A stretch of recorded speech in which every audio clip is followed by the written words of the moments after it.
Hello, नमस्ते। मेरा नाम नमी है। आई होप आप लोग सब ठीक हो और आपको हमारे ब्लॉग्स पसंद आ रहे होंगे। बर्लिन में ऑटम का सीजन चल रहा है। सो खेत की सफाई करने के साथ साथ हमें अगले साल की भी प्लानिंग करनी पड़ती है। जैसे ये ट्यूलिप्स हैं और ये हो जाता है अप्रैल मई में, तो हमें इसके जो बल्ब्स होते हैं वो अभी लगाने पड़ते हैं। यहाँ पे मैं बाजार से बहुत सुंदर सुंदर डिफरेंट कलर्स की ट्यूलिप्स लाई हूँ जो मैं डालूंगी, और एलियम भी लाई हूँ, और उसके साथ साथ मैं लिलीज भी लाई हूँ। और ये सब हमें ऑटम में डालना पड़ता है। यहाँ पे पैकेट्स के पीछे अक्सर लिखा रहता है कि कब और कैसे डालना है और कितना बड़ा होगा। जैसे यहाँ पे लिखा है कि ये अप्रैल मई में होगा और इसको डालना है सितंबर टू दिसंबर। ये होगा 10 सेंटीमीटर नीचे, जमीन के नीचे उसके बल्ब्स को डालना है 10 सेंटीमीटर,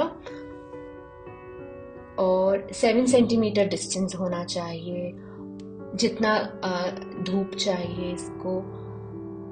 और ये भी लिखा है कि कितना लंबा ये होगा, तो ये होगा 40 सेंटीमीटर हाई, और ये होगा अप्रैल मई में। तो इसका बहुत छोटा सीजन होता है पर बहुत ही प्यारा होता है, और सारे फूलों में से सबसे पहले ट्यूलिप्स आते हैं। तो हम इन सबको अभी डाल देते हैं ऑटम के टाइम पे। तो इसके लिए हम इसको 10 सेंटीमीटर्स हमने खोदा है और सारे बल्ब्स डाल दिए।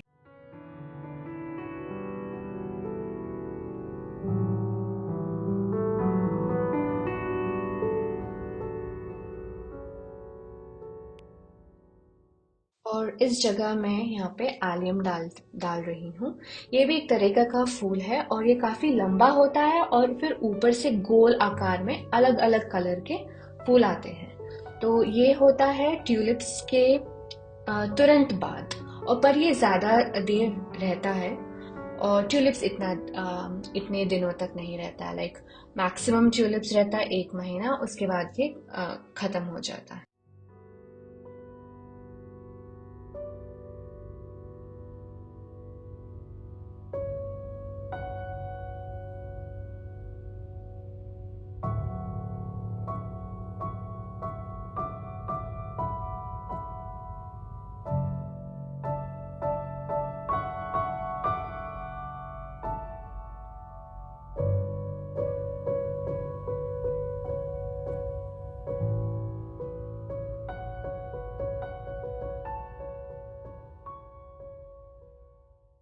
ये सारे फूल डालने के लिए बहुत प्लानिंग की ज़रूरत होती है। और क्योंकि इनके ना साइजेस अलग अलग होते हैं। जैसे ट्यूलिप्स होता है 40 सेंटीमीटर के हाइट में, और ये एलियम होता है 60 टू 70 सेंटीमीटर्स के हाइट में। तो उसको वैसे एडजस्ट करके डालना पड़ता है, नहीं तो ना ये छुप जाते हैं। तो इसीलिए जो पैकेट्स में जो इंस्ट्रक्शंस लिखा रहता है वो बहुत इम्पोर्टेंट है।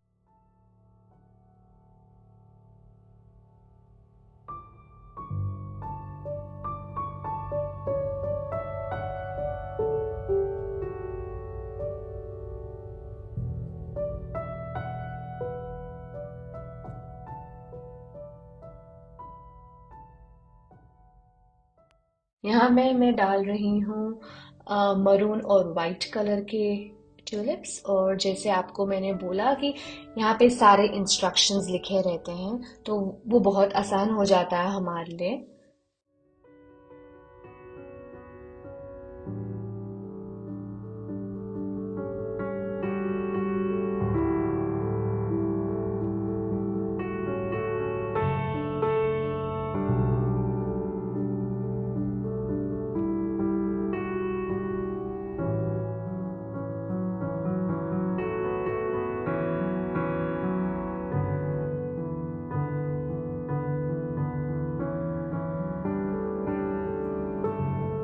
इसके साथ साथ मुझे ये मलबार स्पिनच का पेड़ भी अंदर डालना था, क्योंकि ये एक ट्रॉपिकल प्लांट है और मुझे पता है ये विंटर में सरवाइव नहीं होगा। इस पेड़ को बोलते हैं मलबार स्पिनच, जो एक्चुअली होता है केरला में और कर्नाटका में। ये एक तरीके का स्पिनिच ही है, पर इसमें ना ज़्यादा नमी होता है और खाने में बहुत टेस्टी।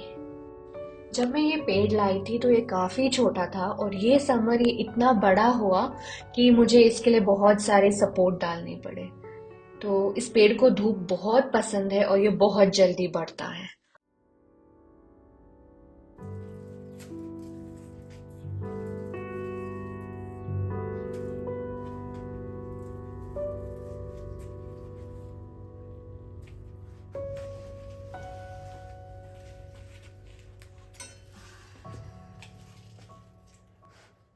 मैंने मैंने फिर इस पेड़ को अंदर शिफ्ट कर दिया।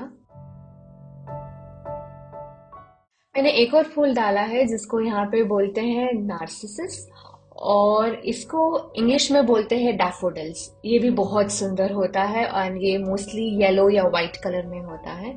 इसके इंस्ट्रक्शंस भी लिखे हैं पीछे, और हमने बस इंस्ट्रक्शंस पढ़ा और इसको आगे के खेत में डाला हुआ है।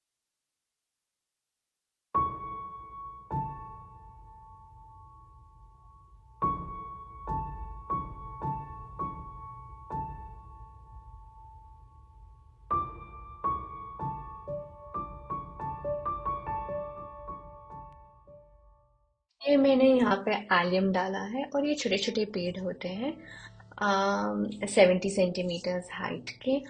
और हाँ, इसको अक्सर लोग आगे की तरफ डालते हैं क्योंकि बहुत कलरफुल होते हैं और छोटे छोटे फूल आते हैं गोल गोल से।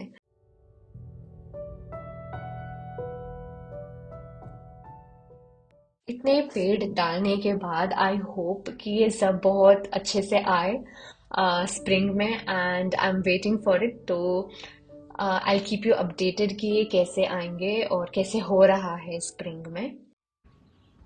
आई होप आपको आज का ब्लॉग पसंद आया होगा, और प्लीज़ लाइक शेयर और सब्सक्राइब कीजिए, और मिलते हैं अगले व्लॉग में। Thank you so much for watching. Bye.